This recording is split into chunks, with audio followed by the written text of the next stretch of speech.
Parce qu'il est essentiel d'être conseillé, depuis 40 ans, nos équipes accompagnent votre entreprise de sa création à sa transmission. Vous êtes entrepreneur ? La CCI de Lyon propose des solutions et des experts pour développer votre entreprise. Ayez le réflexe CCI.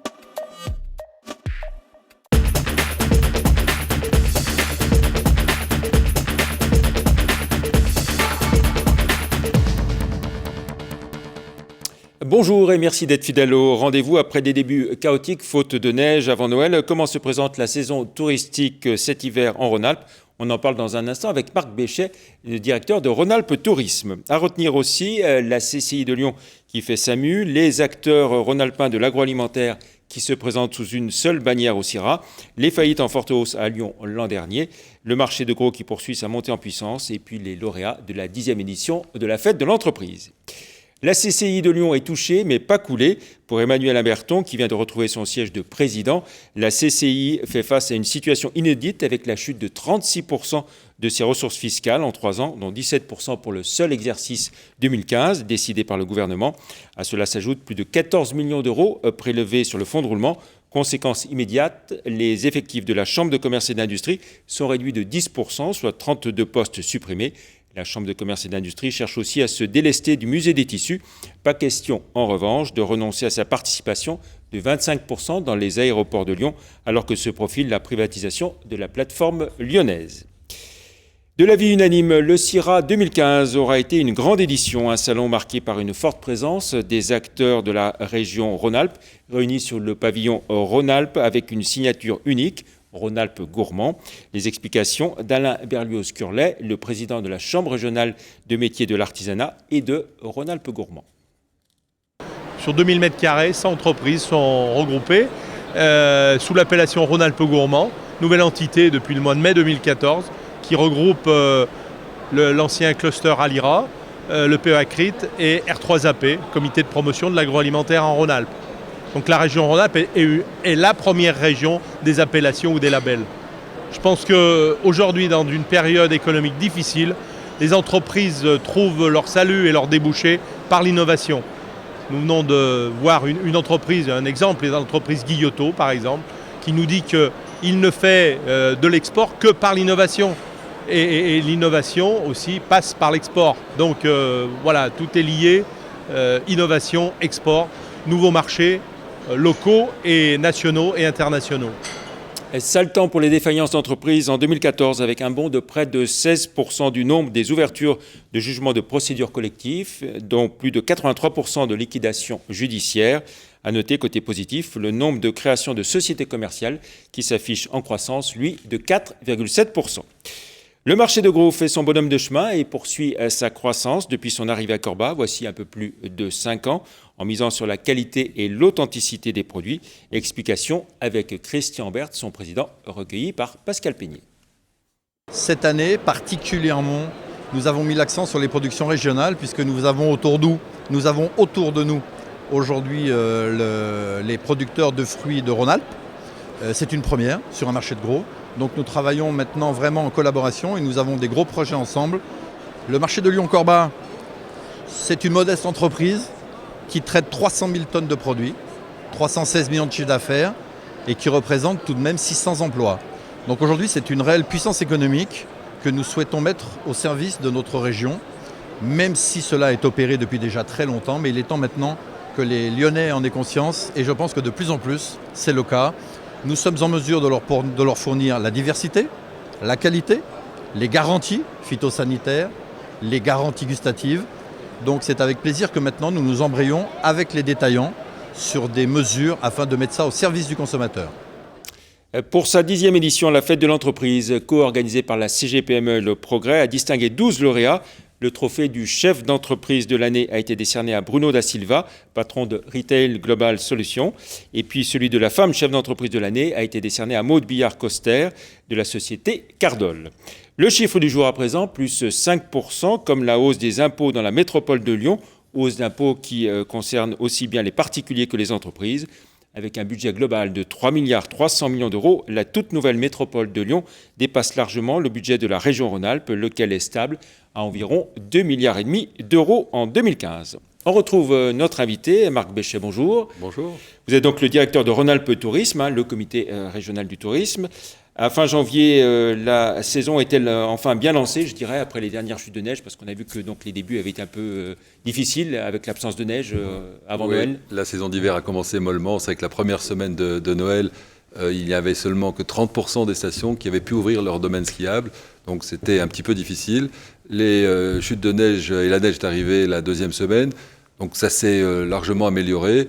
Globalement, on est sur une tendance à moins 5, moins 10% en fonction des stations par ce début un peu difficile. Et on a manqué un peu de clientèle étrangère en janvier. C'est vrai qu'en janvier, on a eu 1 ou 2 semaines également un petit peu molles parce que les clientèles étrangères sont un petit peu moins venues, principalement les clientèles russes, même si on découvre de nouvelles clientèles russes qui arrivent. C'est l'effet crise en Russie ?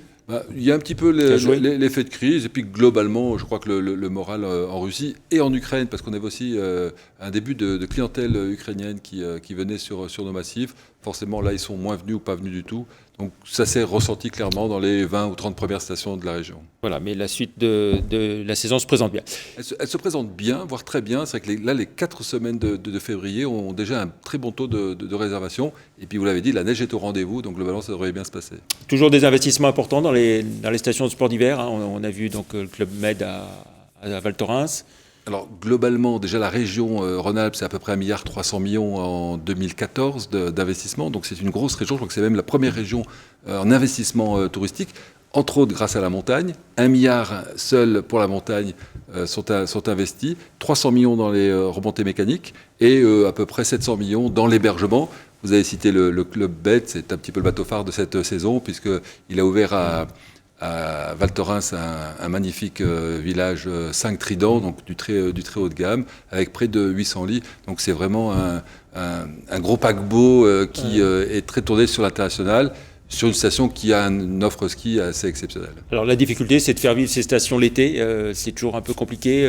En plus, quand la météo s'en mêle et qu'on a des mois de juillet difficiles. Alors c'est vraiment le plus compliqué en montagne et en Rhône-Alpes, c'est notre challenge en quelque sorte, hein, c'est de faire tourner la montagne en été. Il y a un énorme potentiel d'hébergement, d'activité, mais les clientèles, petit à petit, ont délaissé. On a perdu à peu près 10 millions de nuitées en 10 ans, donc on essaie petit à petit de grappiller. La solution, c'est quoi alors pour mieux faire vivre ces stations l'été ? La solution, c'est d'avoir déjà des équipements qui fonctionnent à la fois l'hiver et l'été, donc pas uniquement sur l'hiver, de pouvoir offrir de plus en plus des activités qui sont des activités douces. C'est vrai que la montagnité est perçue souvent comme un territoire un peu plus rude, un peu plus difficile, des fois un petit peu dangereux, ou en tout cas dans lequel il faut se dépenser. Donc à nous de trouver des activités nouvelles, douces. Par exemple, le vélo à assistance électrique commence à vraiment bien marcher en montagne l'été parce qu'il permet d'effacer la pente. On appelle ça quasiment le téléski de l'été parce qu'effectivement, on peut partir en famille désormais grâce au vélo électrique. Voilà une activité qui devrait relancer la montagne en été. On a évoqué les importants investissements réalisés dans les stations. Rhône-Alpes est une grande région touristique avec un chiffre d'affaires et une valeur ajoutée très importante.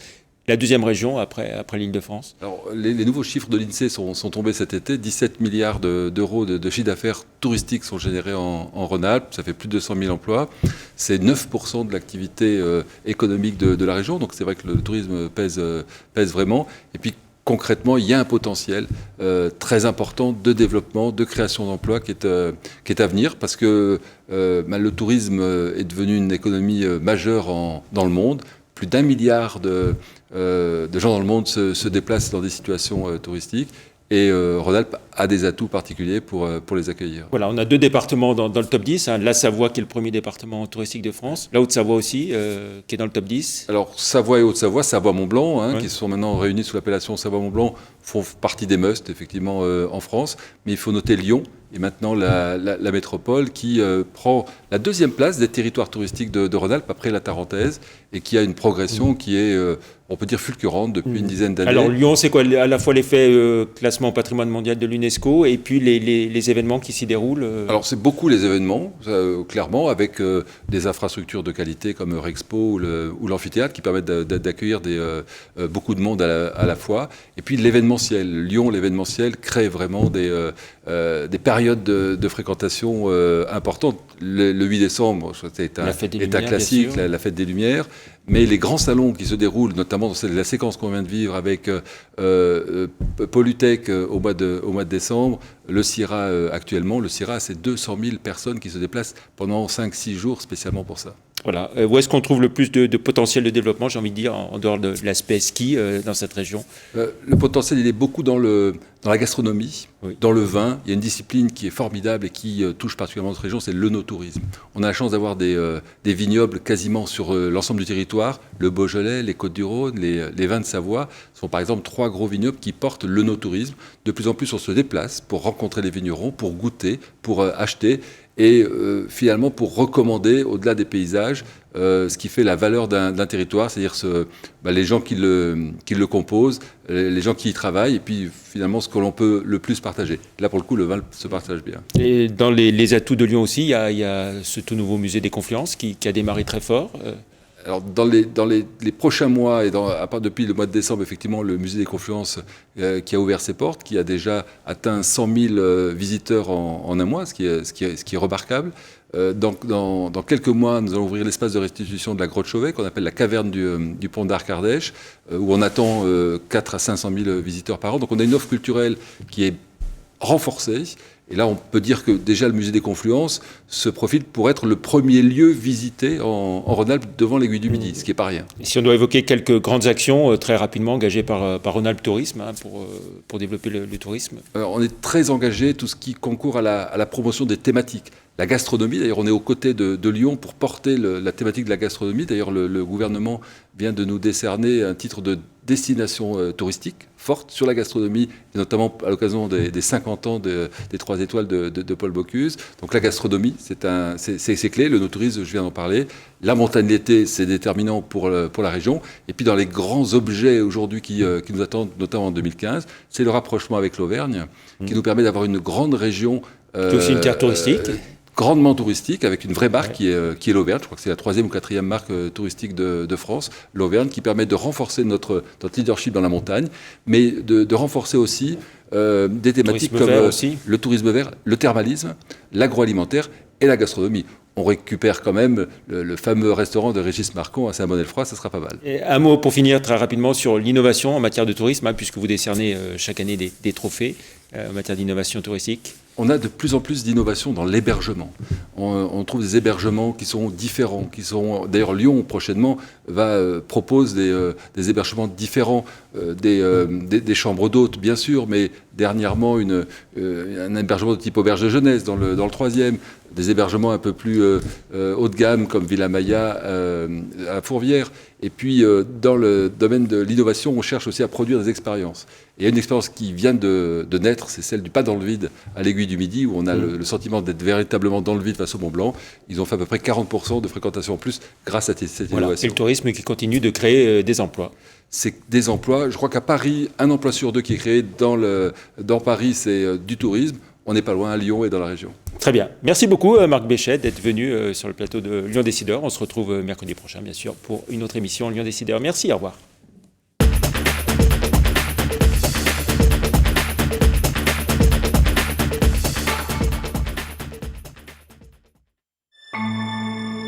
Parce qu'il est essentiel d'être conseillé, depuis 40 ans, nos équipes accompagnent votre entreprise de sa création à sa transmission. Vous êtes entrepreneur ? La CCI de Lyon propose des solutions et des experts pour développer votre entreprise. Ayez le réflexe CCI